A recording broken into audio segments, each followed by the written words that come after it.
Hi everyone, welcome to the Module 2 Introduction video.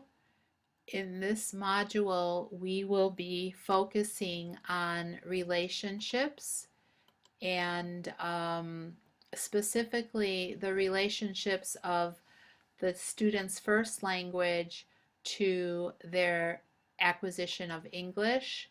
We will go back to the iceberg model and revisit an article that we read, and you will be looking at student scenarios and drawing these icebergs on the side, comparing them to drawings that I have completed for you, and working towards a student profile assignment. When you're doing this, I want to remind you of the key terms relative to this research, which is L1, the student's first language, L2, the target language, which is English, basic interpersonal communication skills, which is the social language, CALP, cognitive academic language proficiency, which is academic language, and common underlying proficiency, which is what transfers from L1 to L2. In the Padlet, I shared a little bit about my immigration story, and at the face-to-face, I shared my iceberg. And if you remember, I was never educated in Spanish, and I did not have any common underlying proficiency from Spanish. The hope here is that you will learn a student's story, draw their iceberg, and be able to make instructional recommendations. To that end, we started to work up story a little bit, and we did IM poems, and we saw that from a simple activity you could learn a lot about folks. In this module, we will listen to Tan Lee's immigration story, which is a TED Talk, and after that, we will look at Caribel and look at her academic story. And the video about Caribel, which is an assignment that you will do, will give you background into the student profile assignment, which I'm going to talk about in a minute.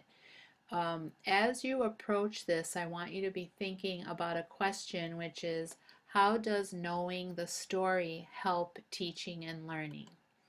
So in the student profile assignment, you will identify a student, get their story, rate the components of the iceberg, BICS, CALP, and CUP, and make instructional recommendations.